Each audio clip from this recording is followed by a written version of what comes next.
Ang Pilipinas, isang bansang hinubog ng revolusyon, ay may natatanging lugar sa kasaysayan ng Asya bilang unang republika sa Asya. Ang unang republika ng Pilipinas ay isang simbolo ng tapang at determinasyon ng mga Pilipino. Ang republikang ito, ipinanganak mula sa mga pangarap ng mga taong nananabik sa kalayaan, ay patunay sa hindi matitinag na diwa ng mga Pilipino. Ang kanilang pagnanais na maging malaya ay nagbigay daan sa isang bagong yugto sa kasaysayan ng bansa. Ipinahayag noong Enero 23, 1899, sa Malolos, Bulacan. Ito ang sagisag ng mga pangarap ng mga taong matagal nang nagdusa sa ilalim ng kolonyal na pamamahala. Ang Deklarasyon ng Kalayaan ay isang mahalagang hakbang tungo sa paggamit ng tunay na kasarinlan.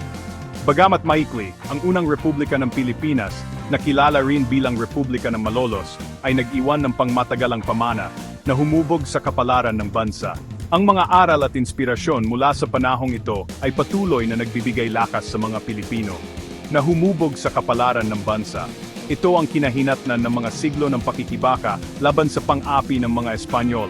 Ito ang kinahinatnan ng mga siglo ng pakikibaka laban sa pang-aapi ng mga Espanyol. Isang tanglaw ng pag-asa na nag-iilaw sa landas patungo sa mas maliwanag na kinabukasan. Isang tanglaw ng pag-asa na nag-iilaw sa landas patungo sa mas maliwanag na kinabukasan. Ang Republika, bagamat kalaunan ay binuwag ng mga puwersang Amerikano. Ang Republika, bagamat kalaunan ay binuwag ng mga puwersang Amerikano, ay nagsindi ng apoy ng nasyonalismo na patuloy na nagningas sa loob ng maraming henerasyon. Ang diwa ng kalayaan ay hindi kailanman nawala sa puso ng bawat Pilipino.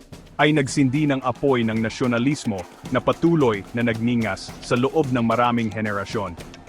Ang pagtatatag ng unang republika ng Pilipinas ay isang matapang na pagpapahayag ng karapatan ng mga Pilipino na magpasya sa sarili nilang kapalaran.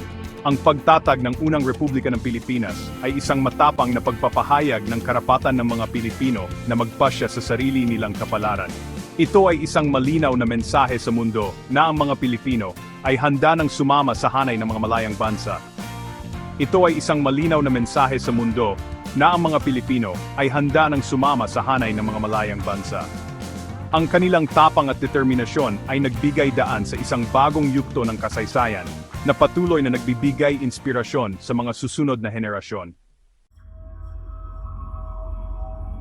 Upang maunawaan ang kahalagahan ng unang republika ng Pilipinas, kailangan nating suriin ang konteksto ng kasaysayan na humantong sa pagkakatag nito. Ang kasaysayan ng Pilipinas ay puno ng mga kwento ng pakikibaka at paglaban. Sa loob ng maraming siglo, tiniis ng Pilipinas ang mapang-aping pamamahala ng mga Espanyol. Ang mga Pilipino ay nagtiis ng matinding hirap at kawalan ng katarungan.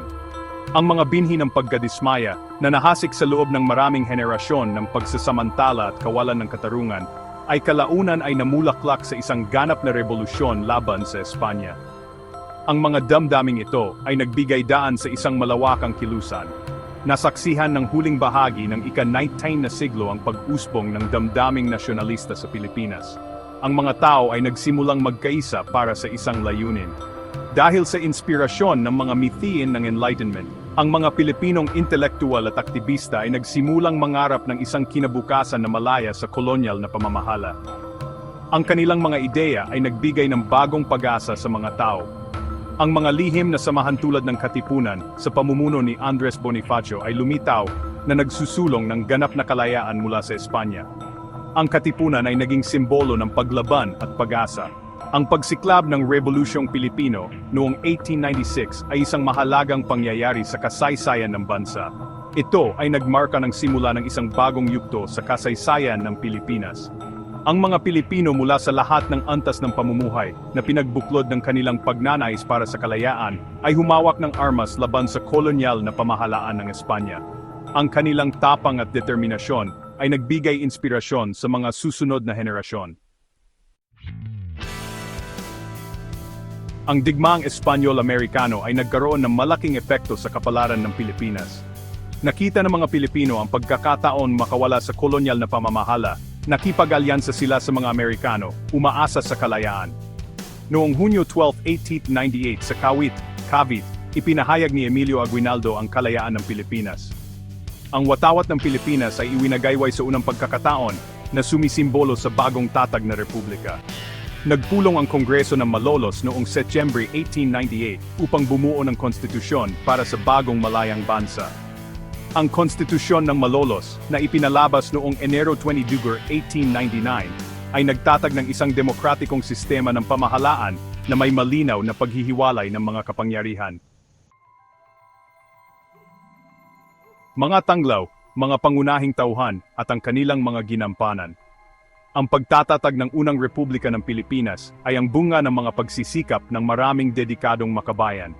Ang kanilang mga sakripisyo at walang pagod na pagsusumikap ay nagbigay daan sa kalayaan ng bansa mula sa kolonyal na pamamahala. Si Emilio Aguinaldo, isang mahusay na estratehikong militar, ay lumitaw bilang Pangulo ng unang Republika ng Pilipinas. Ang kanyang pamumuno ay nagbigay ng direksyon at lakas sa mga revolusyonaryo.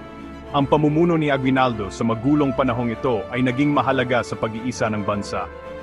Sa kabila ng mga hamon, pinanatili niya ang pagkakaisa at determinasyon ng mga Pilipino. Si Apolinario Mabini, isang matalinong legal na isip, ay nagsilbing punong tagapayo ni Pangulong Aguinaldo. Ang kanyang mga ideya at prinsipyo ay nagbigay ng matibay na pundasyon sa bagong republika. Si Mabini ay gumanap na mahalagang papel sa paghubog ng mga patakaran ng bagong tatag na republika. Ang kanyang mga kontribusyon ay nagbigay ng direksyon sa pamahalaan at naglatag ng mga batayan para sa hinaharap. Ang Kongreso ng Malolos, na binubuo ng mga natatanging Pilipino, ay lumikha ng isang konstitusyon na sumasalamin sa kanilang mga pag-asa para sa isang makatarungan at progresibong lipunan. Ang kanilang mga talakayan at desisyon ay nagbigay ng hugis sa bagong bansa. Panahon ng pagsubok, mga hamon at salungatan. Ang unang Republika ng Pilipinas ay naharap sa maraming hamon mula pa sa simula. Ang batang bansa ay nasangkot sa isang bagong labanan laban sa Estados Unidos. Ang digmaang Pilipino-Amerikano, na sumiklab noong Paper 99, ay isang malungkot na pangyayari.